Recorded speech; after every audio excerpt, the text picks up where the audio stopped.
कर दूँ स्टार्ट? ठीक। हेलो दोस्तों, भाई गुड इवनिंग। कैसे हो सभी लोग? हाँ तो भाइयों, जैसा कि हमने परमुटेशन एंड कॉम्बिनेशन का जो टॉपिक किया था, एक ही क्लास के अंदर कंप्लीट टॉपिक कर लिया था। बहुत सारे बच्चों के बहुत सारे कमेंट आए और किसी का कमेंट कुछ, किसी का कुछ, सभी के सवालों के जवाब मैंने दिए भी हैं और एक बार यहाँ पर भी दूंगा। तो कुछ बच्चों को वहाँ पर डाउट भी रह गए थे। उस टॉपिक के अंदर कुछ बच्चों के डाउट आए थे, वो डाउट मैं यहाँ पर अभी सॉल्व करवाऊंगा इसी क्लास के अंदर। ये स्पेशल एक परम्यूटेशन एंड कॉम्बिनेशन के ऊपर डाउट क्लास रहेगी, उस मैराथन क्लास के ऊपर। और मेरा जो अभी मैंने ये प्लानिंग की है कि आप लोगों के लिए जितनी भी मैराथन क्लासेज हुई हैं, हर एक टॉपिक के ऊपर एक मैराथन क्लास मैंने करवाई है। और हर मैराथन क्लास में जो बच्चों के डाउट आए हैं, मैं उन डाउट्स को लेकर एक एक क्लास अभी प्रोवाइड करवाऊंगा। और साथ के साथ बचे हुए जो 4-5 टॉपिक हमारे बच गए हैं, वो टॉपिक भी साथ के साथ करवाऊंगा। तो भाई इंपॉर्टेंट जो टॉपिक हो सकते हैं एचएसएससी से जुड़े हुए मैथ के लिए, वो तो हमने अभी कवर कर लिए हैं। मेरे ख्याल से 3-4 टॉपिक और बच गए हैं। लॉगरिथम का टॉपिक बच गया तुम लोगों का, कोऑर्डिनेट ज्योमेट्री एक टॉपिक तुम्हारा बच गया, डिफरेंशिएशन एंड इंटीग्रेशन का। और अगर तुम लोग बोलोगे तो बाइनोमियल थ्योरम भी करवा दूंगा, बाकी उसमें है कुछ नहीं। तो बस कुछ खास यही टॉपिक बचे हुए हैं जो स्पेशली एचएसएससी अलग से टॉपिक से सवाल पूछता है।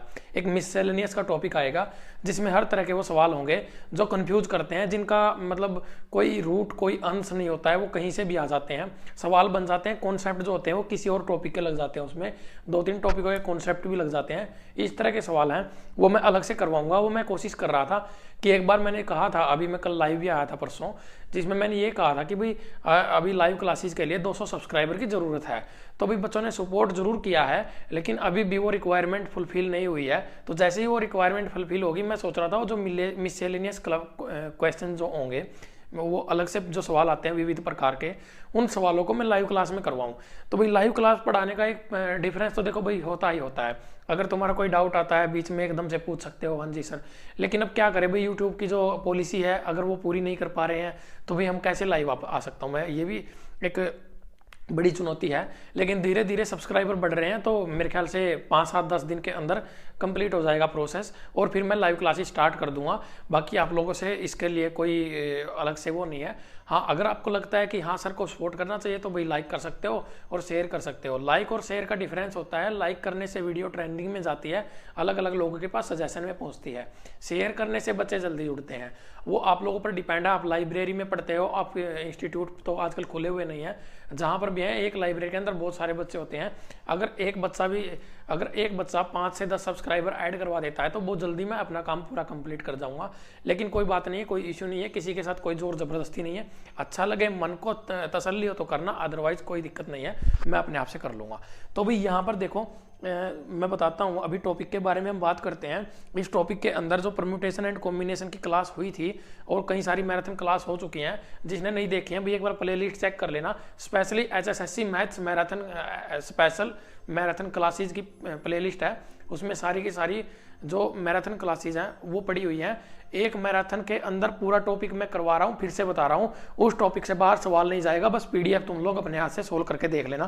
पीडीएफ में कोई डाउट आता है तो फिर मुझे मैसेज करो या कमेंट करो, कुछ भी करो। मैंने बार बार कहा भाई इंस्टाग्राम पर मैं अवेलेबल रहता हूँ। इंस्टाग्राम पर आप लोग दिन भर इंस्टाग्राम चालू करके रखते हो। बच्चों की डिमांड के बाद मैंने इंस्टाग्राम स्टार्ट किया, अब वहाँ पर बच्चे ऐड नहीं हो रहे, मेरे साथ जुड़ नहीं रहे हैं। दूसरी बात, टेलीग्राम के अंदर मैंने पीडीएफ प्रोवाइड करवाता हूँ, वहाँ पर हालांकि बच्चे जुड़ते हैं डेली, कुछ ना कुछ 20-30 बच्चे वहाँ पर ऐड होते रहते हैं। तो टेलीग्राम पर तो बच्चे अवेलेबल हैं। और साथ ही मैंने कहा था भी हम कोशिश कर रहे हैं कि मैं क्विज़ वहाँ पर एचएसएससी हरियाणा जीके की, जो स्पेशलिस्ट हरियाणा जीके है, जो सवाल मतलब क्वेश्चन ऐसे होते हैं जो मतलब नए तरह के क्वेश्चन होते हैं, उन क्वेश्चंस की वहाँ पर क्विज करवाता रहूँ, ताकि आप लोगों को उनके बारे में अवेयर हो जाओ, आप लोगों को पता चलता रहे। तो वो भी अभी चालू हो जाएगी, आपकी में भी हो चुकी होगी। तो वो मैंने अपना दूसरे सर के ऊपर डिपेंड कर रखा है, वो जैसे ही करते हैं प्रोसेस वो हो जाएगा तुम्हारा। तो यहाँ पर एक बच्चे का कमेंट आया था, कई दिन पहले की बात है, नरेंद्र पंडित सरसाना। तो उसने कहा था सर परमुटेशन एंड कॉम्बिनेशन कब तक आ जाएगा सर? तो भाई नरेंद्र, परमुटेशन एंड कॉम्बिनेशन की पूरी कंप्लीट क्लास हो चुकी है। उस क्लास को आप लोग अब देखो, बार बार देखो उस क्लास को, जब तक समझ में नहीं आता तब तक उसको देखो, और उसके बाद उसकी पीडीएफ को सोल्व करो। अगर परमुटेशन एंड कॉम्बिनेशन से तुम्हारा पेपर में सवाल रह जाए तो आकर फिर मुझे बता देना। दूसरा यहाँ पर कई बच्चे सवालों के जो आंसर भी कर रहे हैं। एक दीपक डीसी जाट, इसने पूछा है सर स्टाफ नर्स HSSC के सिलेबस और उस पर वीडियो बना के हेल्प करें प्लीज़। तो भाई स्टाफ नर्स HSSC का कोई भी पेपर हो, स्टाफ नर्स का हो या फिर कोई और हो, जो अपना एक जनरल टॉपिक होते हैं उनसे जो भी मैथ का सवाल आएगा वो मैं यहाँ पर करवा रहा हूँ, उन्हीं में से आ जाएगा। लेकिन अगर जैसे कि होता है कई टॉपिक्स को लेकर जो एक स्पेशलिस्ट फील्ड के जो एग्जाम होते हैं उसमें फील्ड से ही आधा पेपर, जैसे 90 क्वेश्चन आ रहे हैं तो 45 क्वेश्चन वहाँ से, 50 और 40 वहाँ से, मतलब आपके जो ट्रेड से रिलेटेड क्वेश्चन होंगे स्टाफ नर्स से, वहाँ पर 50 सवाल उसके होंगे और 40 सवाल इस तरह के होंगे। 40 क्वेश्चन जो पूछे जाएंगे उसमें मैथ के आपके 3 या 4 मुश्किल से सवाल आएंगे, ज़्यादा नहीं आएंगे, और वो भी बिल्कुल अरिथमेटिक से आसान आसान सवाल आएंगे। आपको परम्यूटेशन कॉम्बिनेशन की भी जरूरत नहीं पड़ेगी वहाँ पर। अच्छा भाई, तो यहाँ पर एक बच्चे का तो डाउट ले लेता हूँ मैं। डाउट की क्लास हमने स्टार्ट किया है, तो भाई इतना टाइम तो वेस्ट किया, 2-3 मिनट वेस्ट हो गई होंगी, तो उसके लिए माफ़ी चाहूँगा। अब यहाँ पर मैं डाउट ले लेता हूँ सबसे पहले। तो भाई एक बच्चे ने डाउट किया था शिवम नायक का ये डाउट है, उम्मीद करता हूँ वो बच्चा इसको देख रहा होगा। सर जी आपने पहला ही क्वेश्चन करवाया है जिसमें 8 फैक्टोरियल में से 5 फैक्टोरियल को सब्ट्रैक्ट करेंगे तो जी 3 फैक्टोरियल आएगा या 5 फैक्टोरियल आएगा, प्लीज सोल्व करके कर दो। सही है क्वेश्चन जी, अभी सोल्व कर देते हैं भाई, चिंता वाली बात नहीं है। अब देखो मैं फैक्टोरियल की बात कर रहा था, इसमें परम्यूटेशन एंड कॉम्बिनेशन के अंदर होता क्या है भाई, फैक्टोरियल के ऊपर तो काम होता ही होता है। तो फैक्टोरियल का आपको बेसिक पता होना चाहिए। मैंने आपको काफ़ी बेसिक उस क्लास में बताया था इसके बारे में, लेकिन हो सकता है कि भाई मुझसे भी वहाँ पर कोई मिस्टेक होगी हो, मैं कुछ चीज़ बताना भूल गया हूँगा जल्दी में। मैंने उम्मीद की होगी कि भाई तुम लोगों को ये चीज़ पता हो, तो कई बार हो जाता है ये चीज़ स्किप हो जाती है, लेकिन अभी मैं इसको क्लियर कर देता हूँ। सबसे पहली बात मैं यहाँ पर, हमने जैसे कि उस बच्चे का कहना क्या है, जैसे कि हमारे पास ये सवाल दिया हुआ है 4 फैक्टोरियल माइनस 3 फैक्टोरियल, इस तरह से सवाल मेरे पास दिया हुआ है और वो पूछना चाहता है ये किसके इक्वल होगा। तो इस सवाल के अंदर देखो क्या दिया है, क्या कहना चाह रहा है एग्जामिनर, 4 फैक्टोरियल में से 3 फैक्टोरियल हम घटाएंगे। यहाँ पर कुछ भी वैल्यू दी जा सकती है, 15 फैक्टोरियल में से 20 फैक्टोरियल घटाओ, कुछ भी कितनी भी बड़ी दे दे, वो कोई भी नंबर दे दे, नेचुरल नंबर, हमें उससे कोई दिक्कत नहीं है। हमें सिर्फ पता होना चाहिए बेसिक क्या होता है फैक्टोरियल का। मैंने कहा था n फैक्टोरियल जो हमारा होता है वो एक होता है n into n-1 into n-2 into n-3 into n-4, ऐसे ऐसे चलता चला जाएगा। ये होता है हमारा फैक्टोरियल का रोल। n का मतलब क्या होता है, कोई भी नेचुरल नंबर। जैसे कि यहाँ पर 4 दिया हुआ है, 4 फैक्टोरियल, तो 4 फैक्टोरियल को मैं ऐसे लिखूंगा 4 गुणा 4 में से 1 माइनस करूंगा 3 गुणा 4 में से 2 माइनस करूंगा 2 गुणा 4 में से 3 माइनस करूंगा 1। यानी कि हम क्या करेंगे, डिसेंडिंग ऑर्डर में वहां से उससे वापस स्टार्ट कर देंगे। तो इस तरह से इनको लिखना होता है। 3 फैक्टोरियल को हम ऐसे लिखेंगे is equal to 3 into 2 into 1, ये होते हैं हमारे फैक्टोरियल। इस तरह से हम फैक्टोरियल्स के बारे में चीज़ें लिख सकते हैं, सोल्व कर सकते हैं, इनको सॉल्यूशन बना सकते हैं, इनको ओपन कर सकते हैं। अब दूसरी बात मैं यहाँ पर करना चाहूँगा, यहाँ पर जैसे कि मैंने तुम लोगों को बताया था परम्यूटेशन में अरेंजमेंट की बात होती है। जब भी परम्यूटेशन का मतलब होता है अरेंजमेंट, तो परम्यूटेशन का फार्मूला मैंने बताया था NPR। हालांकि यहाँ पर इस फार्मूले का कोई यूज होना नहीं है, लेकिन एक बार बेसिक बता देता हूँ, वो बच्चा कंफ्यूज कहाँ पे हुआ होगा वो मैं बताऊंगा। तो यहाँ पर मैंने लिखा था n factorial divide bye n minus r factorial. क्या समझे इस बात को, मैंने कहा था n factorial divide bye n minus r factorial. और इसी तरह से हमने कॉम्बिनेशन का बनाया था, कॉम्बिनेशन में हमने लिखा था n factorial divide bye n minus r factorial into r factorial. ये चीजें हमने वहां पर लिखी थी, ठीक है भाई। अब यहां पर देखो मैं क्या कहना चाह रहा हूं प्यारे बच्चों, यहां पर समझने वाली बात क्या है और कहां पे कंफ्यूजन हुई होगी। अब देखने में लगता है 4 फैक्टोरियल माइनस 3 फैक्टोरियल, सीधा आंसर लिखो 1 फैक्टोरियल, बात खत्म। लेकिन ये सवाल का आंसर बिल्कुल गलत है, इसको हम सीधे सीधे माइनस नहीं कर सकते हैं, कभी भी ये ऐसे माइनस नहीं होगा। इसका सीधा एक ही सॉल्यूशन होता है, इसको पूरा एक्सपेंड करना पड़ेगा। इसको जैसे ही हम एक्सपेंड कर देंगे, इसको हम ओपन आउट कर देंगे, तो हमारे सवाल का क्या हो जाएगा, सॉल्यूशन आ जाएगा। अब इसको एक्सपेंड करने के कई सारे तरीके होते हैं, एक स्मार्ट वे होता है और एक लॉन्ग वे होता है। दोनों तरीकों से मैं करके दिखा देता हूं। जैसे कि मैंने लिखा यहाँ पर 4 फैक्टोरियल, तो इसको इस तरह से ओपन करूंगा मैं, 4 गुणा 3 गुणा 2 गुणा 1, ये इसकी वैल्यू है, माइनस इसकी बात करूंगा 3 फैक्टोरियल 3 गुणा 2 गुणा 1, इस तरह से इनको लिख सकते हैं। तो यहाँ पर इस एक की कोई वैल्यू नहीं है, लिखा रहने तो कोई दिक्कत नहीं है। अगर मैं इसको आपस में मल्टीप्लाई करूँ तो ये 6 हो जाएगा, ये 3 दूनी 6 चौका ये 24 हो जाएगा, माइनस करेंगे तो 18 आंसर आ जाएगा इस सवाल का। कितना आंसर आ जाएगा भाई? 18 आंसर आ जाएगा। 4 फैक्टोरियल में से 3 फैक्टोरियल को अगर मैं माइनस करूंगा तो मेरा जो आंसर आएगा वो 18 आएगा। लेकिन बच्चों तुम लोगों ने एक बात समझने में गलती कर दी है उस सवाल के अंदर। शिवम भाई शायद तूने भी यही गलती की होगी, जो मिस्टेक है वो मैं बता रहा हूँ क्लियर। उसमें हुआ क्या होगा, तुम्हें ये लगा होगा जब मैं इस तरह से परम्यूटेशन के अंदर या कॉम्बिनेशन के अंदर कोई वैल्यू पुट कर रहा था तो n में से r को डायरेक्ट माइनस कर रहा था, इसीलिए तुमने ये गलती किया है। तुमको लगा कि सर यहाँ पे आप माइनस कर रहे हो सीधे सीधे। इस तरह से मान लो हमने वैल्यू लिखी थी 5p2, ये मेरा हो गया 5 factorial divide bye 5 minus 2 factorial बराबर मैंने लिखा होगा 5 फैक्टोरियल डिवाइड बाय 3 फैक्टोरियल। तो ये बनता है, ये सीधे सीधे माइनस होकर बनता है। ये क्यों बनता है? देखो समझने की बात है, दिमाग लगाओ। मैंने क्या कहा है, मैंने ये जो इतनी वैल्यू है इसको मैंने ब्रैकेट के अंदर लिखा है और फैक्टोरियल मैंने इस ब्रैकेट के बाहर लगाया है। अगर मैं इस तरह से लिखता इसको 5 फैक्टोरियल माइनस 2 फैक्टोरियल तो ये बात अलग होती, लेकिन अगर मैंने इसको फैक्टोरियल नहीं लगाया है और ब्रैकेट के बाहर यहां पर फैक्टोरियल लगाया है तो इसका मतलब ये है इसमें से सीधा इसको माइनस करेंगे तो वो फैक्टोरियल है, उसके साथ फैक्टोरियल मैं लगा रहा हूं ब्रैकेट के बाद। बस यही कंफ्यूजन इस सवाल के अंदर रही होगी और कोई कंफ्यूजन इस सवाल के अंदर तुम लोगों को नहीं आई होगी। बस मुझे पता है कि कहां पर गलती हो सकती है बच्चे से और कोई दिक्कत नहीं है भाई। मुझे अच्छा लगता है अगर किसी बच्चे को डाउट आता है वो कमेंट में पूछता है तो मुझे बड़ा अच्छा लगता है। मुझे लगता है कि हाँ भाई बच्चे कोशिश कर रहे हैं, मेहनत करने की कोशिश करें। और जिन बच्चों को डाउट नहीं आते हैं भाई, या तो वो इतने स्मार्ट हैं, इतने होशियार हैं कि उनको कभी डाउट आते नहीं है, या फिर उनका भगवान रुखा लिए। तो भाई देखो अब इसको स्मार्ट वे से भी हम सोल्व कर सकते हैं। 2-3 तरीके होते हैं इनको सोल्व करने के। तो इसको दूसरे तरीके से कैसे सोल्व किया जा सकता है वो मैं बता देता हूं। उसको सोल्व करने के लिए क्या करेंगे हम, यहां पर देखो कोई एक चीज कॉमन मिलेगी। 3 गुणा 2 गुणा 1 यहां पर भी है, 3 गुणा 2 गुणा 1 यहां पर भी है, तो ये चीज कॉमन है दोनों के अंदर। इस चीज को मैं बाहर ले लेता हूं, इनका जो मल्टीप्लाई करते हैं तो 6 बना हुआ है हमारा, तो 6 इंटू बचेगा यहां पर क्या 4, और यहां पर क्या बचेगा, यहां पर तो कुछ भी नहीं बचा, मतलब क्या ये 1 बचेगा यहां पर। तो 6 इंटू 4 माइनस 1, यहां से 4 बच गया, यहां से 1 बच गया, और 6 हमने कॉमन ले लिया क्योंकि यहां पर भी 6 है और यहां पर भी 6 है। तो 6 गुणा 4 में से 1 जाएगा तो बचेगा कितना 3, 3 से मल्टीप्लाई कर दो, आंसर तब भी 18 आ जाएगा। आएगा कि नहीं आएगा देख लेना भाई, कभी अब भी गलत कर दो है, आंसर 18 आएगा अभी भी। और भाई एक तरीके से और कर सकते हैं इस सवाल को हम, फैक्टोरियल के अकॉर्डिंग भी कर सकते हैं। जैसे 4 इसको लिख सकते हैं हम, 4 फैक्टोरियल को मैं लिखूं, इसको मैं ऐसे भी तो लिख सकता हूं ना, 4 गुणा 3 फैक्टोरियल ऐसे लिख सकता हूं। तो आगे फिर वहां पर भी फैक्टोरियल हमें सोल्व करना पड़ेगा, बस बात वही रहेगी और कुछ नहीं है इस चीज के अंदर। तो ये तुम लोग समझना इस चीज को कि इसके अंदर डिफरेंस क्या था। ऐसा ही एक सवाल और है वो भी कर लो।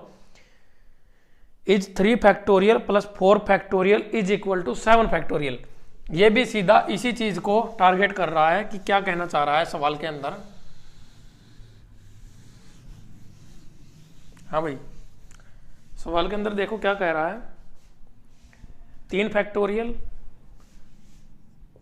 प्लस 4 फैक्टोरियल बराबर है 7 फैक्टोरियल लिखा ना, हाँ 7 फैक्टोरियल। क्या यह इसके इक्वल है, यस और नो में भी आंसर देना हमें, और ये किसके इक्वल है ये भी बताना होगा। तो भाई देखो यहां पर कुछ बच्चे बार बार ये भी कमेंट करते हैं कि सर हिंदी में पढ़ाओ, हिंदी में पढ़ाओ।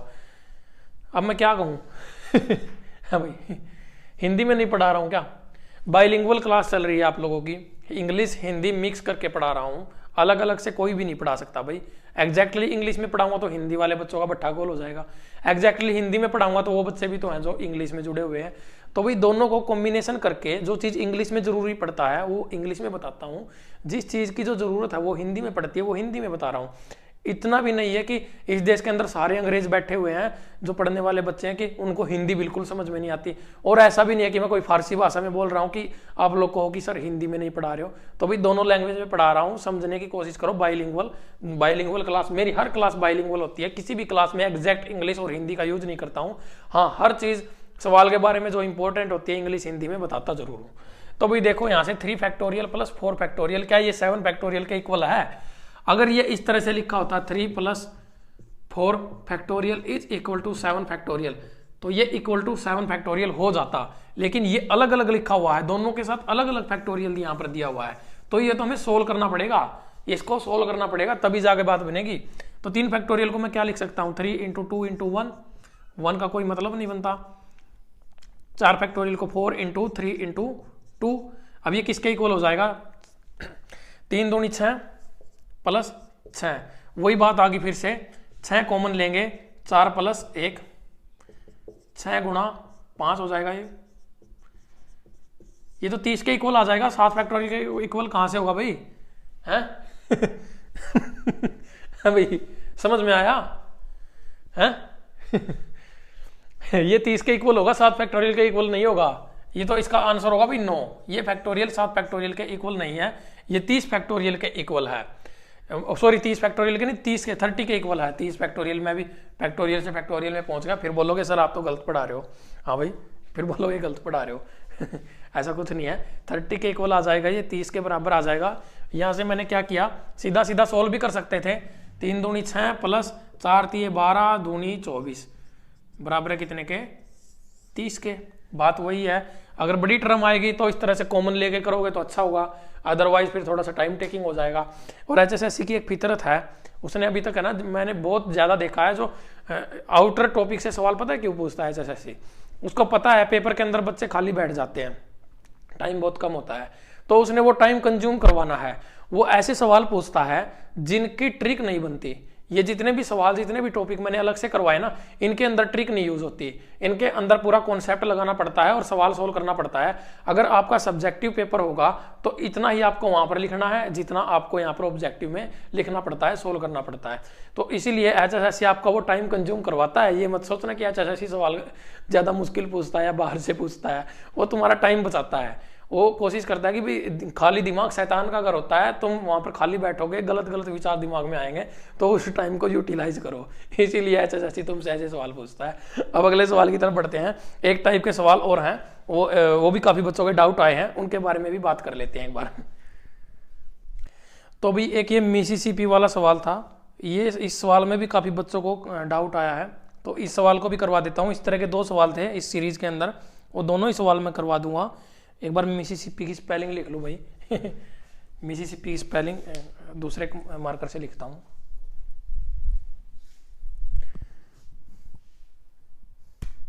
MISSI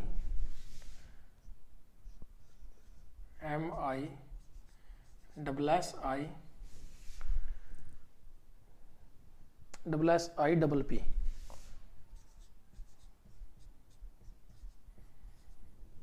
ठीक है भाई, मिसिसिपी की ये स्पेलिंग है। एक बार मैं मैच कर लेता हूँ, MISSIPPI है मिसिसिपी। ठीक है भाई, काफी लंबी स्पेलिंग है। इसके ऊपर सवाल पेपर में बना हुआ है, इस टाइप का एक सवाल आया हुआ पेपर में, तो ये सवाल करवाना जरूरी है। यहाँ पर बच्चों का काफी डाउट आया था, तो मुझे लगा था कि तुम लोग कर सकते हो इस सवाल को, इसलिए मैंने छोड़ दिया था, लेकिन अब मैं यहाँ पर करवा देता हूँ। तो यहाँ पर देखो भाई, ऐसे सवाल के अंदर क्या होता है, उसने सवाल के अंदर क्या कहा है, पहले सवाल देख लो एक बार।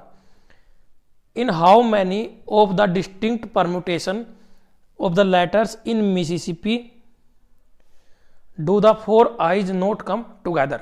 मतलब क्या हुआ, यहाँ पर हमें क्या करना होगा, हम परम्यूटेशन का फार्मूला यहाँ पर यूज करते, अगर इसमें इसके अंदर जो लेटर होते हैं वो एक ही तरह के होते हैं, लेकिन यहाँ पर देखो क्या कहा है उसने, मिसिसिपी के अंदर वो जानना चाहता है कि भाई सारे के सारे जो एस है ना, यहाँ पर एस कितने हैं, देखो 2 ये रहे, 2 ये रहे, ये 4 एस हैं।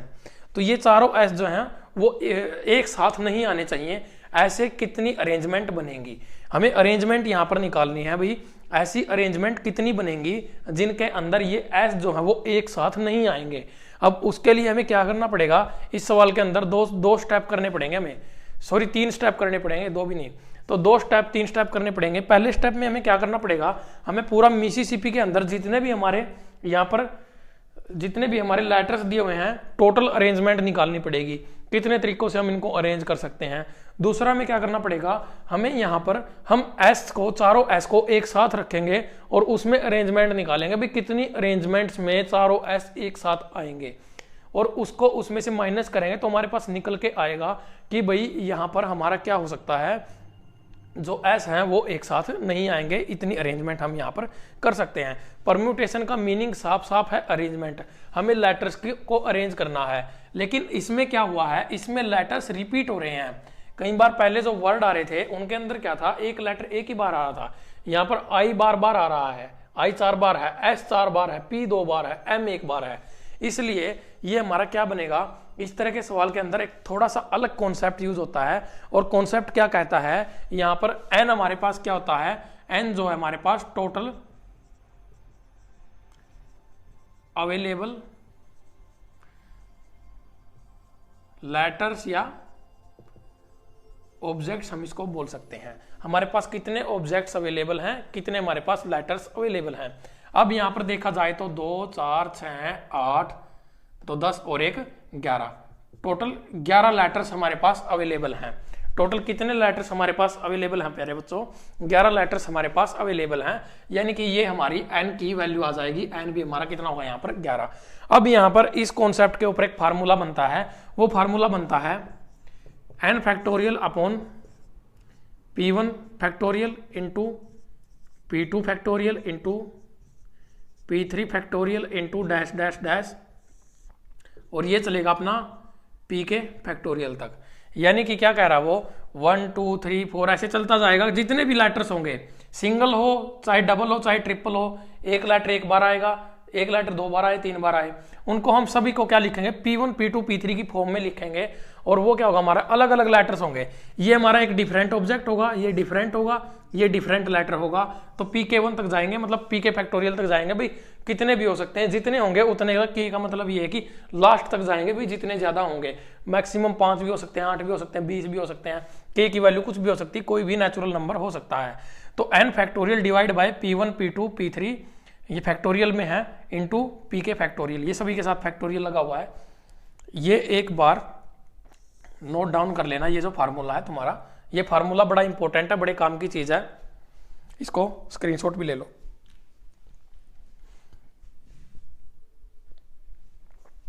अभी देखो तो भाई अभी इस सवाल के अंदर हमें क्या करना है, यहां पर हम सबसे पहले P1 किसको लेते हैं, यहां पर M को P1 लेंगे।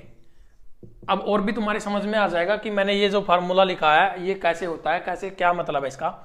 तो P1 हम किसको लिखेंगे भाई, M को लिखेंगे। M इसके अंदर सीरीज के अंदर कितनी बार दिया हुआ है, एक बार दिया हुआ है। अब दूसरा लिखेंगे हम P2, P2 लिखो यहां पर। P2 किसको लिखेंगे, I को। I कितनी बार दिया है, 1 2 3 4। अब लिखो P3, मतलब क्या है कि लेटर्स को लिखते जाओ, एक के बाद एक देखते जाओ। कंप्लीट लेटर्स आ जाने चाहिए, सारे के सारे लेटर्स जब आ जाएंगे तो वो लास्ट वैल्यू जो होगी वो K की वैल्यू हो जाएगी हमारी। तो यहाँ पर S दिया हुआ है, नेक्स्ट S कितने बार दिया हुआ है, 2 और 2 4 बार। अब P4 लिखो, और कुछ रह गया क्या, M आ गया, I आ गया, S आ गया, फिर I आ गया, फिर S आ गया, I आ गया, P रह गया हमारा। P को कितनी बार लिखा है, 2 बार, तो इसको 2 बार लिखो। इस तरह से हमारे पास P1 P2 P3 की वैल्यू दी हुई है। ये सारी वैल्यू P1 P2 P3 की वैल्यू दी हुई है, P4 इस तरह से। मतलब यहाँ तक, यहाँ पर क्या है, 4 तक की टर्म दी हुई है, मतलब K की वैल्यू 4 है। लास्ट वैल्यू जो है वो K से हमें कोई लेना देना नहीं है, हमें सिर्फ इतने से ही ध्यान रखना है। हम मल्टीप्लाई करते जाएंगे P1 P2 P3 इस तरह से फैक्टोरियल के अंदर। अब आगे सुनो इस सवाल में अब क्या करना है। अब देखो ध्यान से, यहां पर अब हम फैक्टोरियल वाली ये वाला फार्मूला यूज करेंगे तो हमारे पास आएगा डिस्टिंक्ट परम्यूटेशन, जिसको हम बोलते हैं।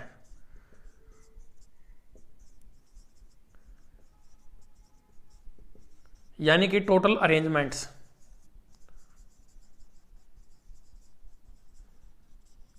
टोटल अरेंजमेंट्स आएंगे निकल के।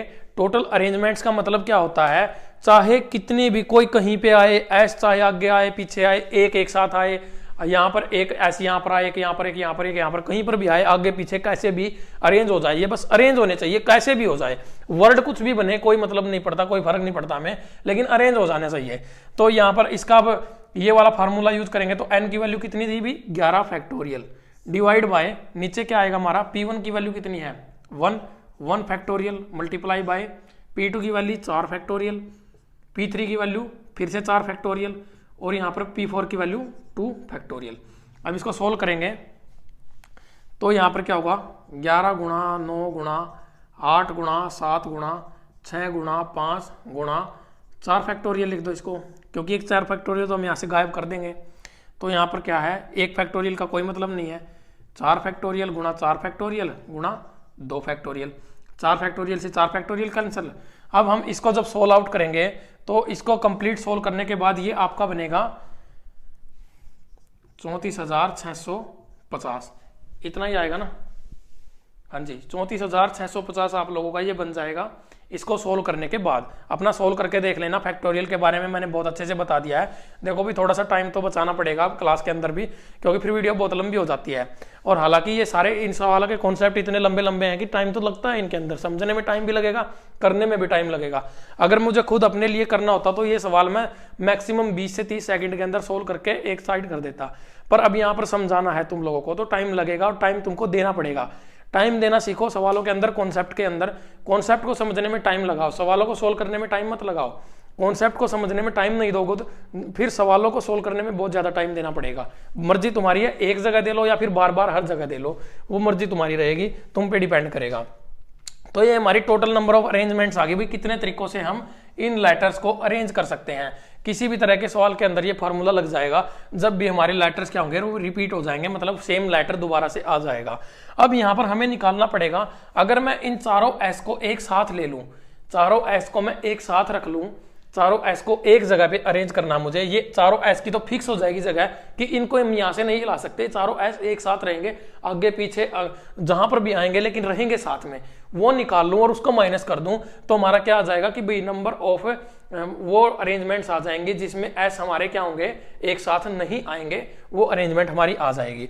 तो उसके लिए मतलब किस तरह से भी सवाल पूछ सकता है ये भी पूछ सकता है टोटल अरेंजमेंट कितनी होंगी, वो दूसरे इसका जो दूसरा पार्ट मैं करूंगा वो भी पूछेगा, मतलब तीनों सवाल एक सवाल के अंदर आगे चौथा सवाल बनेगा नहीं इससे बाहर, बात खत्म। तो यहाँ पर अब दूसरा पार्ट देखो इसका मैं करने जा रहा हूं, उसमें क्या करना है मुझे, अगर मैं चारों एस को एक साथ लिखूं, कितने भाई टोटल नंबर यहाँ पर 11 है, तो इस तरह से मैं 11 को 1 2 3 4 5 6 7 8 9 10 11 इन सभी को अरेंज करूंगा, इन सभी को क्या करूंगा अभी अरेंज करूंगा। तो 11 नंबर मुझे लिखने पड़ेंगे। एस कितने हैं, 2 और 2 4, एक एस ये हो गया, एक एस ये हो गया, एक एस ये हो गया और एक ये, 4 एस आगे मेरे, ठीक है भाई।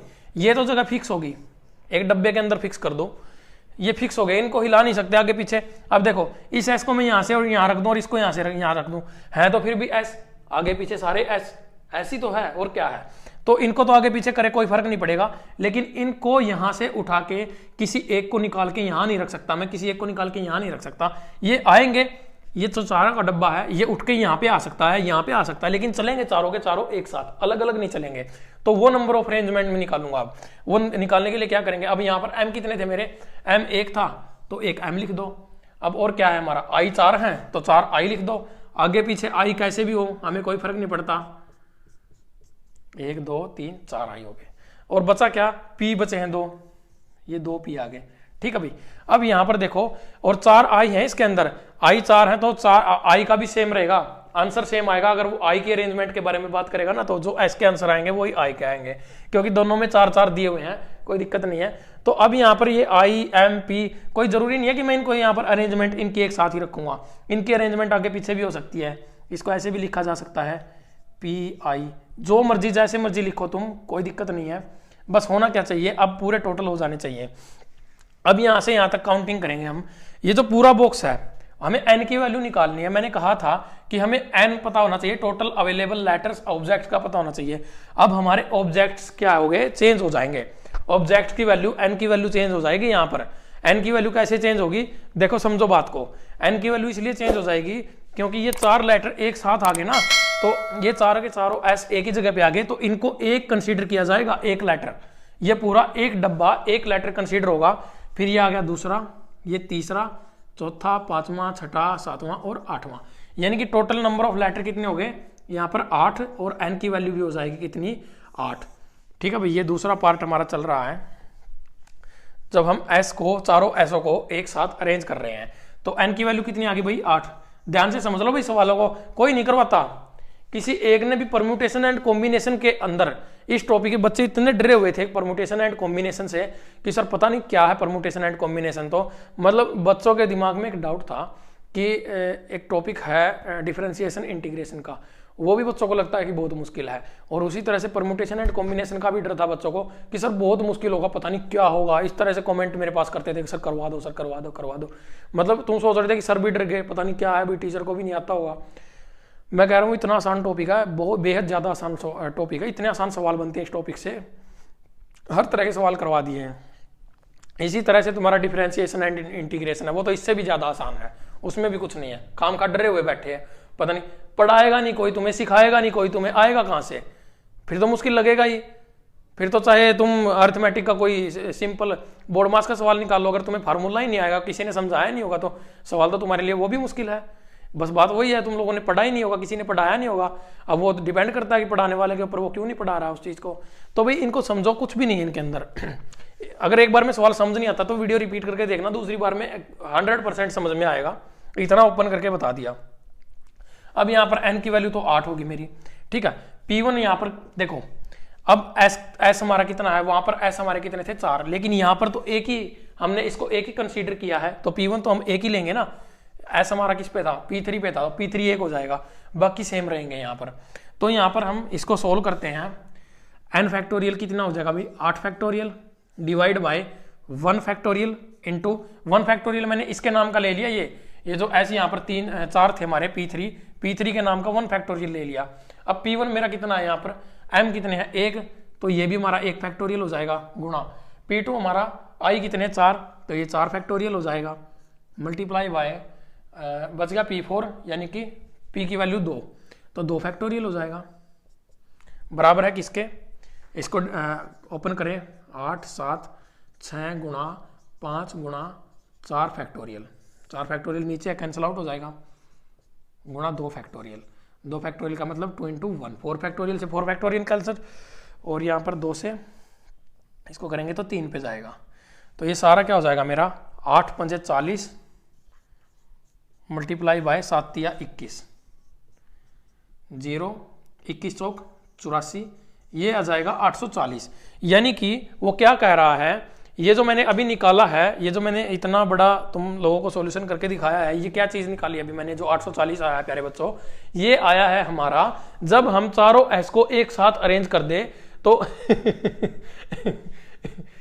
जब हम चारों एस को एक साथ अरेंज कर दें तो हमारा क्या होगा भाई, हमारे 840 तरह की अरेंजमेंट बनेंगी।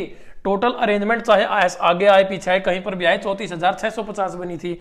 और वो अरेंजमेंट जिनमें एस हमारे क्या होंगे, चारों एक साथ रहेंगे एक डब्बे में, यहाँ रखो कहीं पर भी रखो, लेकिन इनको क्या होगा, ये एक साथ रहेंगे, आगे पीछे नहीं कर सकते इनको निकाल के किसी और को, मतलब 3 को एक साथ रख दिया और 1 को कहीं और रख दिया, ऐसे नहीं कर सकते, रखने पड़ेंगे चारों एक साथ, कहीं पर भी रखो चाहे पूरी सीरीज के अंदर। तो हमारी कितनी अरेंजमेंट बनेगी भाई, 840। अगर वो सवाल पूछता कि भाई चारों एस को एक साथ अरेंज, अभी एक सवाल आएगा ऐसा इससे आगे वाला, उसमें चारों को एक साथ रखने वाली बात पूछी हुई है, तो हमारा आंसर ये वाला होता। अगर वो पूछता है कि भाई कितनी टोटल अरेंजमेंट बनेगी, तो ये आंसर होगा। लेकिन अगर वो पूछ ले जैसे इस सवाल के अंदर पूछा हुआ है कि भाई हमारा अगर चारों एस एक साथ नहीं है, चारों एस एक साथ नहीं आने चाहिए, तो टोटल नंबर ऑफ अरेंजमेंट कितनी बनेगी, तो टोटल नंबर ऑफ अरेंजमेंट बनेगी, इसमें से इसको माइनस कर दो, इसमें से 34,650 में से 840 को माइनस करो। अब इसको माइनस करना पड़ेगा, 34,650 माइनस 840। वैसे तो तुम लोग खुद से कर सकते हो, लेकिन कोई बात नहीं, मैं भी कर देता हूं। और यहाँ पर 16 में से 8 जाएंगे 8, ये 33,810, 33,810 आएगा भाई। इतनी तरह की टोटल अरेंजमेंट बनेगी। सवाल का जो आंसर होगा हमारा, सवाल नंबर कौन सा था, सवाल नंबर था हमारा हाउ मेनी परमुटेशन मिसिसिपी, ठीक है, 10वां सवाल था भाई ये। तो 10वें सवाल का जो आंसर होगा भाई हमारा वो 33,810 आएगा। यानी कि इतनी नंबर ऑफ अरेंजमेंट बनेंगी जब हमारे एस जो हैं वो एक साथ नहीं आएंगे। अच्छा, इसने सवाल के अंदर आई की पूछी है भाई, मैंने यहां पे गलती से एस की निकाल दिया तुम लोगों के लिए। इसने मेरे ख्याल से सवाल के अंदर आई की पूछी हुई है, मिसिसिपी के अंदर I will not come together. I का और एस का सेम रहेगा, देखो मैंने कहा था आई का और एस का सेम रहेगा, क्योंकि आई भी इसके अंदर 4 दिए हुए हैं। अगर इनमें कोई डिफरेंस होता ना आई में और एस में, तो वो क्या होता, वो हमारा फिर डिफरेंस आ जाता, लेकिन एस भी 4 है और आई भी, तुम अपने आप से, अब देखो तुम्हारे लिए एक सवाल बन गया अपने आप यहाँ पर, अब तुम आई को, चारों आई को एक साथ अरेंज कर लेना है, ठीक है। तो यहाँ पर मैं उसको पढ़ने में गलती कर गया, एस को अरेंज कर दिया मैंने आई की जगह पे लेकिन सवाल का आंसर सेम आएगा, 33,810 आंसर आएगा। इतनी तरह की अरेंजमेंट्स टोटल हमारी बनेंगी जब हमारा क्या होगा, आई जो है वो एक साथ नहीं होंगे, और आई जब चारों के चारों आई एक साथ आएंगे तो हमारी जो अरेंजमेंट बनेगी वो 840, और टोटल डिस्टिंक्ट मतलब कोई कहीं पे आए, कोई भी लेटर आगे पीछे ऊपर नीचे जो मर्जी आए, वो हमारी 34,650 बनेंगी। सो एक बार स्क्रीनशॉट ले लो सवाल का, फिर बच्चे बोलते हैं कि सर स्क्रीनशॉट लेने का तो टाइम नहीं दिया तो भाई अपना आई से तुम निकाल लेना और एस से मैंने निकाल दिया। वैसे आंसर यही आएगा क्योंकि मैंने कहा था कि भाई 4 ही वो हैं और 4 ही ये हैं, सेम आंसर आएगा। ठीक है भाई, अब अगले सवाल की तरफ बढ़ते हैं। एक और ऐसा ही सवाल है, वो भी करवाऊंगा, और वो HSSC के पेपर में पूछा हुआ सवाल है। तो भी आगे जो सवाल दिया है उसमें क्या पूछा है, in how many ways can the letters of the word assassination be arranged so that all the S R together. assassination ये एक वर्ड है, इंग्लिश का वर्ड है, ये तुम लोगों का स्पेलिंग मिस्टेक में, स्पेल चेक में पूछा जाता है सवाल, और ये वन वर्ड सब्स्टिट्यूशन में भी आता है। अब पहले तो तुम लोगों का काम ये है कि मुझे कमेंट में इसका मीनिंग बताओगे कि ये मीनिंग क्या होता है इसका assassination का, और इसके बाद सवाल में क्या कह रहा है कि भाई हम कितने तरीकों से अरेंज कर सकते हैं assassination के लेटर्स को कि हमारे जो एस हैं चारों के चारों वो टुगेदर आ जाए। तो ये एस वाला सवाल था और वो आई वाला सवाल था। आई वाले में मैंने एस अरेंज कर दिया, लेकिन एस और आई उसमें इक्वल थे, तो इसलिए उसका आंसर सेम रहेगा। बाकी तुम लोग एक एक करके सारे लेटर अरेंज करके देख लेना। दूसरी बात, यहाँ पर एस को अरेंज करना है बिल्कुल सेम जो उस सवाल के अंदर हमने दूसरा मेथड लगाया था, दूसरा उसका एस, चारों एस को एक साथ रखा था, वो वाला कॉन्सेप्ट टोटल यहाँ पर यूज हो जाएगा। तो उसको करके दिखाता हूँ मैं भी कैसे कैसे होता है वो। तो यहाँ पर एक नवीन वर्मा नाम के बच्चे ने कमेंट किया था, सर उसने कोई वीडियो देखी थी मेरी, शायद वो 8 घंटे की वीडियो मैंने डाली थी HRG के बाई बी के चैनल पर। उस क्लास के अंदर हो सकता है कि भाई कोई डाउट आया हो सवाल का, एक सवाल का पोलिनोमियल के एक सवाल का आंसर मिस्टेक हो गया था मेरे से, और उसने कहा सर पिछले कमेंट करने से पहले मैंने ये वीडियो देखी नहीं थी, आज पूरी देखी है। तो फिर मैंने उसको रिप्लाई किया था कि भाई हाँ हो गया होगा वहाँ पर मिस्टेक, 2-3 सवालों में उस क्लास के अंदर मिस्टेक हुई है। मैंने कमेंट में भी और उन सवालों को दोबारा से सोल्व भी करवा दिया था, साथ ही साथ मैंने बता दिया था कि भाई वहाँ पे इस सवाल के अंदर मिस्टेक हुई है। और उसमें क्या होगा भाई, देखो इतनी लंबी क्लास थी वो 8-8.5 घंटे की, मतलब काफ़ी टाइम लगा था मुझे बनाने में उसको। तो उसमें हो सकता है कि भी माइंड से कोई चीज़ स्किप होगी हो, कोई एक जैसे कहीं पे प्लस का साइन है माइनस हो जाए, तो एक छोटी सी उसके ऊपर पूरे सवाल का आंसर चेंज हो जाता है, और मे भी वो आंसर मैच कर गया ऑप्शन में से, तो मैंने बोल दिया होगा कि भाई ये है, क्योंकि प्री प्लान तो कुछ भी नहीं होता है, मैं सीधा आता हूँ सवालों को लेकर और सीधा सोल्व करवा देता हूँ। तो इसी तरह से हुआ होगा। तो 20 सब्सक्राइबर मैं परसों तक करवा दूंगा, और आप और बच्चों तय भी बोल दियो ताकि जल्दी लाइव क्लासेज हो सकें। तो भाई नवीन ऐसा है, देखो बच्चे जुड़ रहे हैं और जुड़ते जाएंगे, और जैसे ही रिक्वायरमेंट कंप्लीट हो जाएगी तो मैं किसी को कहने वाला नहीं हूँ, अपनी साइड से मेरी रिस्पॉन्सिबिलिटी है कि मैं तुम लोगों को लाइव क्लासेज प्रोवाइड करवाऊँ।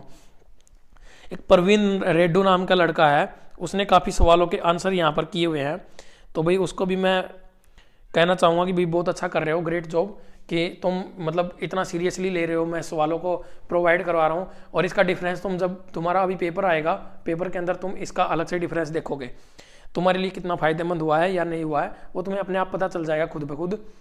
तो मेरे कहने से कुछ नहीं होगा। एक लड़की है पूजा सैनी, इसके भी काफ़ी कमेंट आते हैं, बहुत अच्छी लड़की है, काफ़ी हार्ड वर्किंग है।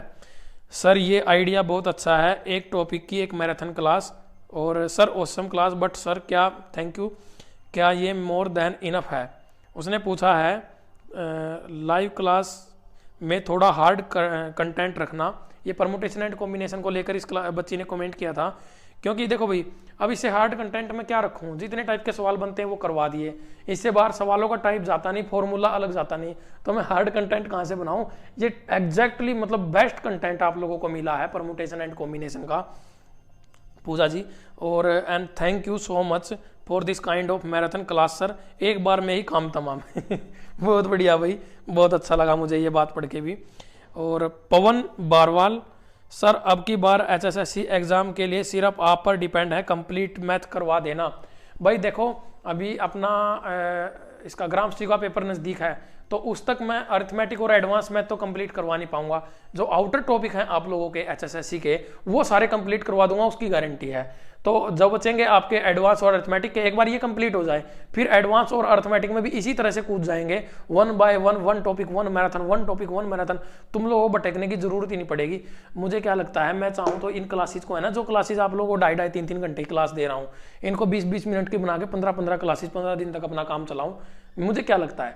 लेकिन भाई मैं चाहता हूं कि तुम लोगों को ऐसा कंटेंट मिले, कोई नहीं दे पा रहा यार। यूट्यूब के ऊपर ना दुनिया भरी पड़ी है, बिल्कुल अड़ंगा है सारा का सारा। मैं कहूँगा मैंने हाथ मार के देख लिए, थंबनेल तो इतना बड़ा एचएसएससी और उसके अंदर है कुछ भी नहीं। फायदा क्या है, कोई पीडीएफ नहीं दे रहा है बच्चों को, प्रैक्टिस कहाँ से करोगे भाई? कुछ तो दो कम से कम प्रैक्टिस करने के लिए, क्यों नहीं दे रहे? और एक बात और बताऊं तुम लोगों को, मेरे पास जैसे कोई बच्चा सब्सक्राइब करता है तो मतलब 80% बच्चों के, या कोई टीचर है, कोई भी सब्सक्राइब करे चैनल को, मेरे पास नोटिफिकेशन आ जाता है कि भाई इस नाम से सब्सक्राइबर आया है। तो वहाँ पर क्या है, मैंने देखा मतलब कुछ अच्छे लोग कहूँगा मैं तो, कि मेहनत तो देखो वो भी कर रहे हैं, तुम लोगों को मैथ पढ़ा रहे हैं और मैथ के टीचर है वो लोग भी चैनल को सब्सक्राइब किए बैठे हैं। इससे तुम लोगों को फायदा एक हो जाएगा, मे बी वो ग्रुप में भी जुड़े हुए होंगे, वहाँ से पीडीएफ ले लेंगे, उनको ही सोल्व करवा देंगे, कम से कम कंटेंट तो होगा उनके पास भी। अब कंटेंट ढूंढने से तो हो रहे मिला बनाया कंटेंट मिल गया, अब उसको भी करवा दे तो भी उनकी बड़ी बात है। मैं उनका बहुत बहुत आभारी रहूँगा तुम लोगों को अगर वो अच्छी चीज़ प्रोवाइड करवा दे तो भाई इस पवन बरवाला के लिए कि मैंने बता दिया भाई अब क्या रहेगा कैसा रहेगा। तो भाई ये बच्चों के कमेंट है, बच्चों के कमेंट और भी हैं। और यहाँ पर दीपक खन्ना, ये भी सवालों का आंसर किया भाई, बहुत बहुत बढ़िया।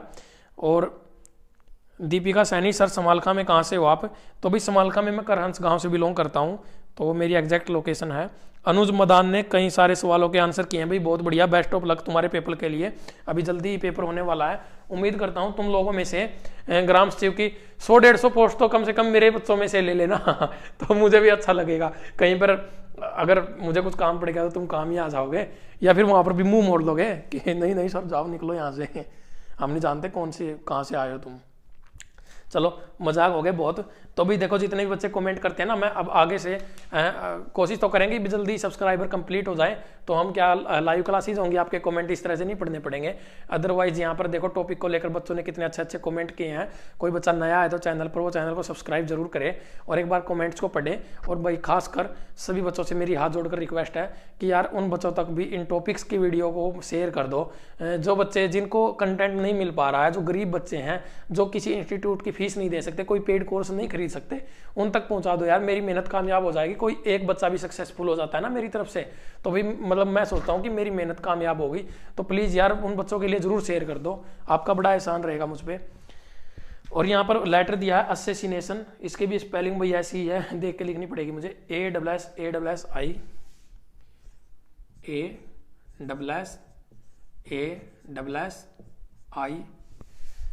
अस्सासी, पंजाबी सी लैंग्वेज नहीं होगी ये तो कुछ NATION नेशन तो समझ गया मैं, अस्सासी 80 हो गए ना, 80-81।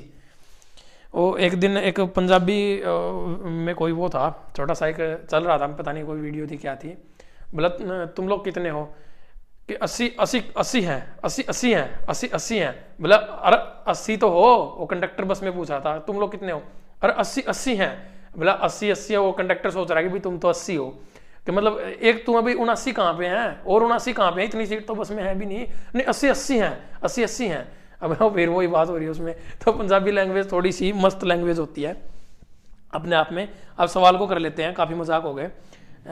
एस आर टुगेदर, ठीक है, हमें एस को टुगेदर करना है, एक साथ रखना है सारे के सारे एस, और हमें यहाँ पर निकालना क्या है कि टोटल नंबर ऑफ अरेंजमेंट कितनी बनेंगी। परमुटेशन का सवाल जब भी आ जाए तो हमें अरेंजमेंट करनी है, लेकिन NPR ये वाला जो फार्मूला है ये तभी लगेगा जब हमारे लेटर्स रिपीट नहीं हो रहे होंगे।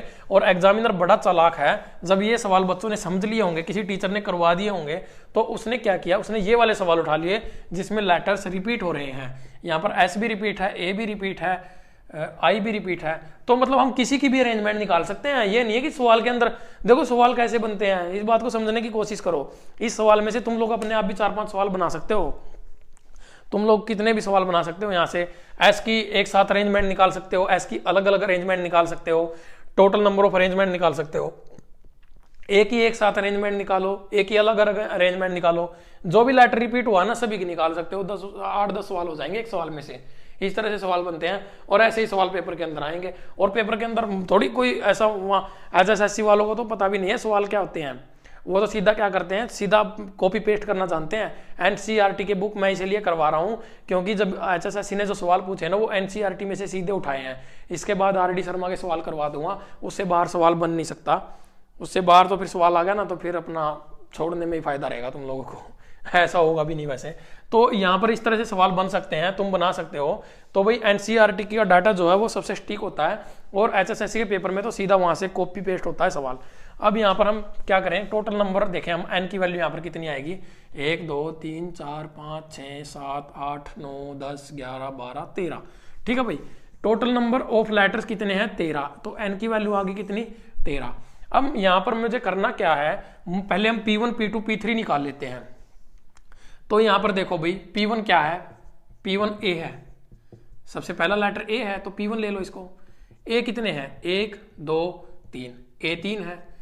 अब P2 ले लो, S को ले लो, S कितने हैं, 1 2 3 4। P3 ले लो, A भी हो गया S भी हो गया। I की बात करेंगे, I कितने हैं भाई, 2। अब P4 ले लो, P4 लोगे N को, N कितने हैं, 1 2, N भी 2 हैं। अब P5 ले लो, P5 कितने बनेंगे भाई, N के बाद T कितने हैं, 1 है। P6 नहीं, P6 हाँ P6, O भी बच गया ना, O कितने हैं, 1 है। अब इनको काउंट करो, 4 और 3 7 और 2 9 और 2 11 और 2 13, टोटल हो गए 13। ठीक है, जो एक बार लेटर आया होता है ना, जो सिंगल एक बार आया होता है उसको P1 P2 इसकी फॉर्म में लिखने की भी जरूरत नहीं है क्योंकि 1 फैक्टोरियल आएगा हमारा। 1 फैक्टोरियल का मतलब क्या है, एक ही है, उसको मल्टीप्लाई करने की भी जरूरत नहीं है। तो उसको चाहो तो छोड़ भी सकते हो, जैसे ये एक एक बार आए हुए हैं।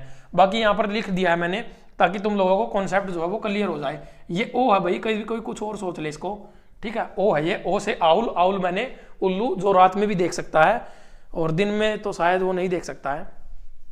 अब यहाँ पर देखो फार्मूला क्या था हमारा, n factorial divide by P1 factorial into P2 factorial into P3 factorial up to Pk factorial. ठीक है, इस तरह से हमारा फार्मूला था।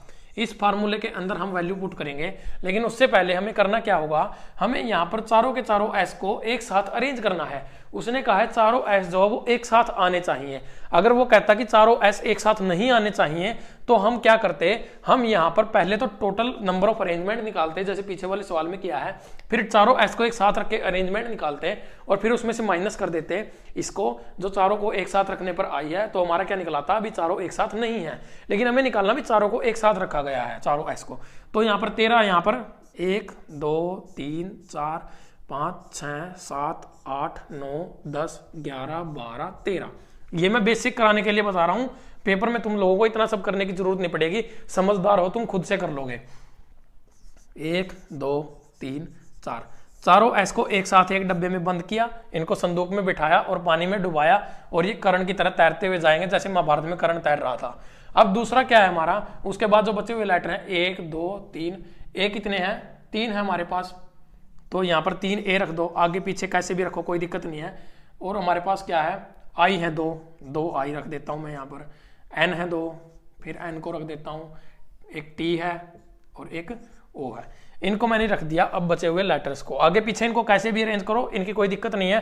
तुम लोगों का होमवर्क का काम क्या होगा, फिर इन ए को एक साथ टुगेदर एक साथ रखना है, इन तीनों ए को, ए यहाँ पर 3 है, तीनों को एक साथ रखना है और नंबर ऑफ अरेंजमेंट बतानी है। फिर आई को रखोगे, फिर एन को रखोगे, 1 बाय 1 इनको रखोगे, तुम्हारे ही काम की चीज़ है, काम आएगी। मुझे कमेंट बॉक्स में आंसर करके बताना अगर किसी बच्चे के पास इतना टैलेंट है, वो इनको सोल्व करेगा कि भाई ए को अरेंजमेंट, वो ऐसे मुझे कमेंट बॉक्स में आंसर ऐसे लिख के बताना कि सवाल नंबर सर ये है असिसिनेशन वाला, और ए को अरेंज करने के तरीके ये हैं एक साथ, और एन को अरेंज करने के एक साथ तरीके ये हैं, आई को अरेंज करने के तरीके एक साथ ये हैं। इस तरह से मुझे कमेंट बॉक्स में बताओगे तो भाई तुम्हारा, उस बच्चे को मैं अलग से स्पेशली उसका कोई ना कोई इनाम दूंगा उस बच्चे को, अब वो सरप्राइज रहेगा। ठीक है, अब देखो यहाँ पर ये तो मैंने चारों के चारों एक ले लूंगा मैं इनको, तो अब ये 2 3 4 5 6 7 8 9 10। ठीक है भाई, अब n की वैल्यू कितनी बन गई, n की वैल्यू 10 बन गई। बोलो हाँ, पीछे वाला सवाल करवाया नहीं था क्या अभी। अब देखो n की वैल्यू 10 होगी तो ऊपर लिखो 10। 10 फैक्टोरियल को मैं डिवाइड करता हूं किससे, P1 P2 P3 इन सभी से। ठीक है, ये वाला नहीं लिख पाएंगे क्योंकि एस की जिसकी बात कर रहे होंगे ना वो वाला नहीं लिखेंगे, वो सिर्फ एक फैक्टोरियल में काउंट होगा क्योंकि ये एक हो गया है। अब इसको नहीं काउंट करेंगे, जब बात आएगी ए की तो इसको काउंट नहीं करेंगे, इसको फिर काउंट करेंगे। जब बात आएगी आई की तो इसको एक फैक्टोरियल मान के चलेंगे, बाकी सभी ऐसे कैसे होंगे, ये बात ध्यान रखनी है। तो यहां पर क्या है, 3 फैक्टोरियल गुणा 1 फैक्टोरियल, इसके नाम का लिखो या ना लिखो कोई फर्क नहीं पड़ता। आई के हैं 2 फैक्टोरियल इंटू एन का भी 2 फैक्टोरियल, बस 10 गुणा 9 गुणा 8 गुणा 7 गुणा 6 गुणा 5 गुणा 4 गुणा 3 factorial multiply by divide by 3 factorial गुणा 2 क्योंकि 2 फैक्टोरियल है, कैंसिल आउट करो इसको। 2 से ये कितने पे जाएगा भाई, 3 पे। अरे इसको छोड़ो, इसको तो ऐसे लिखा रहने जो, 2 दूनी 4 से 4 पूरा कैंसिल आउट हो गया ना। ये बच गया मेरा 10 गुणा 9 गुणा 8 गुणा 7 गुणा 6 गुणा 5, 6 5 30 दाई 300 8 2400, ये 10 और ये 30 तो हो गया 300। ये 7 8 और 9, 7 8 56, ये 2700 कर लेना, इस 9 को भी ऐड कर लेते इसमें, 2700 गुणा 56। ठीक है, ये इतना बनेगा माना, कितने का इक्वल आएगा भाई ये 15 12 00, 15 12 00 इतने के इक्वल आ जाएगा। ये सारा का सारा मल्टीप्लाई करने के बाद जब तुम इनको सॉल्यूशन कर लोगे तो इस तरह से हमारा क्या बनेगा भाई, हम s को कितने तरीकों से अरेंज कर सकते हैं। जब s को एक साथ रखेंगे, टोटल नंबर ऑफ अरेंजमेंट हमारी कितनी बनेंगी, इतनी अरेंजमेंट टोटल बनेंगी हमारी। जब हम असेसिनेशन 13 डिजिट वाले इस लेटर के अंदर, इस वर्ड के अंदर हम सारे के सारे s, चारों के चारों s को एक साथ रखेंगे तो ये हमारी टोटल इतनी अरेंजमेंट बनेगी। अगर हमें निकालना पड़ जाता कि चारों s एक साथ नहीं है तो हम पहले टोटल वाली बात करते, टोटल निकालते, 13 n की वैल्यू 13 लेते वहां पर, और फिर ये सारे P1 P2 3 ये सारे लिखते हैं यहाँ पर। इनको मैंने नहीं लिखा क्योंकि ये 1 फैक्टोरियल है, 1 फैक्टोरियल से कोई फर्क नहीं पड़ेगा, उसको काटना है, फालतू की चीज है, उसको मत लिखो। तो इस तरह से इसको सोल्व कर सकते हैं, बिल्कुल आसान सोल्यूशन इस सवाल का। उम्मीद करता हूँ ये सवाल तुम्हारी समझ में आया होगा। हाँ भाई, तो भाई ये सवाल तुम्हारी समझ में आया होगा। 1,51,51,200 ये इतनी अरेंजमेंट बनेंगी असेसिनेशन के अंदर जब चारों s एक साथ दिए होंगे। तो भाई परम्यूटेशन एंड कॉम्बिनेशन का कोई टाइप, कोई सवाल, कुछ भी इस और क्लास, ये 2 क्लास हो गई तुम्हारी परम्यूटेशन एंड कॉम्बिनेशन के ऊपर। अब एक डाउट क्लास थी और एक क्लास तुम्हारी ऑलरेडी मैराथन क्लास हो चुकी है। इनसे बाहर परम्यूटेशन एंड कॉम्बिनेशन न तो तुम लोगों को पढ़ना है और न ही पेपर में सवाल आएगा। इन्हीं क्लासेस को कर लो, PDF को कर लो, सवाल समझ में नहीं आया है तो रिपीट कर लो, वीडियो को दोबारा से देख लो, ध्यान से समझ लो मैं क्या कहना चाह रहा हूँ, कैसे कैसे मैंने सवाल को समझाया। इतना एक्स्ट्रा टाइम लिया है मैंने एक सवाल को समझाने में ताकि तुम लोगों के दिमाग में ये चीज़ें बैठ जाएं, तुम लोगों को भागने की दौड़ने की कहीं पर ज़रूरत ना पड़े। और दूसरी बात भाई, मेहनत करो, अपना जो PDF आपको मिल रही हैं उन PDF को सोल्व करो, उनको जल्दी से जल्दी कोशिश किया करो कम समय में सोल्व कर पाओ। अगर समझ में नहीं आता तो साथ में वीडियो का लिंक होता है, वहाँ से उनको सोल्व करो और वो सारे के सारे सवाल आप लोगों के हो जाएंगे, कोई दिक्कत नहीं आएगी किसी एक सिंगल सवाल में भी। अगर कोई डाउट रहता है फिर भी तो मैं बार बार कहता हूँ इंस्टाग्राम पर मुझे फॉलो करो, maths by Pradeep sir search करोगे तो वहाँ पर मैं मिल जाऊँगा। इंस्टाग्राम पर मुझे फॉलो करो, वहाँ पर मुझे अपने कमेंट्स कर सकते हो, या फिर आप लोग इंस्टाग्राम की बजाय इस पर टेलीग्राम पर अपने डाउट्स मुझे भेज सकते हो। टेलीग्राम ग्रुप पर जुड़े हुए हैं सारे के सारे बच्चे लगभग, तो वहाँ पर भी अपना डाउट मुझे मैसेज में कर सकते हो, क्योंकि वैसे तो पब्लिक मैसेज वहाँ पर बंद है क्योंकि फिर बच्चे फालतू की चीज़ें वहाँ पर डालते रहते हैं, तो इसलिए वो बंद है वहाँ पर। बाकी तुम लोग अपने मैसेज मुझे वैसे कर सकते हो और बच्चे भी कर रहे हैं तो तुम भी कर सकते हो, कोई भी कर सकता है। तो भाई उम्मीद करता हूँ आप लोगों के लिए ये क्लास फिर से कारगर साबित होगी। अब परमुटेशन एंड कॉम्बिनेशन का हमारा कुछ भी नहीं बचा है, तो परमुटेशन एंड कॉम्बिनेशन के ऊपर अगर कोई और ज़रूरत पड़ी है, तो अगर हमारा जो वो यूट्यूब का रिक्वायरमेंट पूरी हो जाती है, तो जल्दी लाइव क्लास आएगी इन सभी टॉपिक्स के ऊपर, एक एक करके भी जो डाउट बच्चों के हैं वो फिर से पूछें, या फिर आपके जो टॉपिक्स हो चुके हैं उन सभी टॉपिक्स की भी डाउट क्लास आएंगी। और भी अगला जो टॉपिक है, मैंने ग्रुप के अंदर पोलिंग करवाई है बच्चों से कि भाई आपको कोऑर्डिनेट ज्योमेट्री, वहाँ पर मैंने टॉपिक्स के नाम लिखे हुए हैं। एक तो कोऑर्डिनेट ज्योमेट्री है, एक भाई आप लोगों का है लोगरिथम, क्योंकि भाई लोगरिथम से ना HSSC ने मेरे ख्याल से हरियाणा पुलिस के SI के, पता नहीं हरियाणा पुलिस के कांस्टेबल के पेपर में पूछ लिया था। तो भाई ये टॉपिक करवाना जरूरी है, बिल्कुल छोटा सा टॉपिक है, मैक्सिमम 1 घंटे की क्लास बनेगी तुम्हारी, उसके अंदर इस टॉपिक को दाड़ फाड़ कर देंगे इस टॉपिक की भी। और भाई और कौन सा वहाँ पर मैंने डाला हुआ है, और 1-2 टॉपिक मैंने डाले हुए हैं। वेक्टर का टॉपिक डाला हुआ है, ये भी बिल्कुल आसान और बिल्कुल छोटा सा टॉपिक है, तुम लोग कहोगे तो जल्दी इसके भी एक मैराथन क्लास हो जाएगी।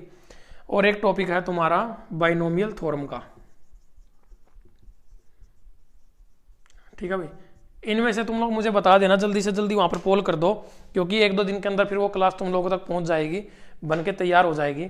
तो इनमें से एक क्लास मैं वहाँ पर प्रोवाइड करवा दूंगा, बिल्कुल फर्ज से लेकर अर्श तक मैं क्लास प्रोवाइड करवाऊंगा। एक ही क्लास के अंदर फर्ज से लेकर अर्श तक के सवाल होंगे, रूट से लेकर शूट तक के, तो कंप्लीट टॉपिक मैं एक ही क्लास में करवाऊंगा। और कोऑर्डिनेट ज्योमेट्री का टॉपिक इसलिए थोड़ा सा इंपॉर्टेंट हो जाता है, काफ़ी कई सारे पेपरों में HSSC ने सवाल पूछे हैं कोऑर्डिनेट ज्योमेट्री से, अलग अलग तरह के सवाल मैंने देखे हैं, बहुत सारे सवाल पूछे हुए हैं। तो ये टॉपिक तो देखो करवाना ही पड़ेगा मुझे पेपर से पहले, और जल्दी ही 1-2 क्लास में ही मैं इसको 1-2 मतलब इससे के बाद एक क्लास हो जाए कोई और टॉपिक की, या फिर नेक्स्ट टॉपिक की क्लास इसी की होगी। तो ये तो टॉपिक मैंने करवाना ही करवाना, जो टॉपिक मैंने सोचे हुए हैं। और तुम्हारा जो डिफरेंशिएशन इंटीग्रेशन बनता है उसका इतना नहीं है, ज़्यादा पेपरों में सवाल आए नहीं है, लेकिन फिर भी टॉपिक तो देखो हमें करना ही पड़ेगा। मे भी हो सकता है कि तुम्हारे ही पेपर में एक सवाल आ जाए और 1 नंबर क्यों अपना खराब करो, तो वो भी करवाना ही करवाना है। तो जल्दी इन सभी टॉपिक्स की 1 बाय 1 मैराथन क्लास मिल जाएंगी।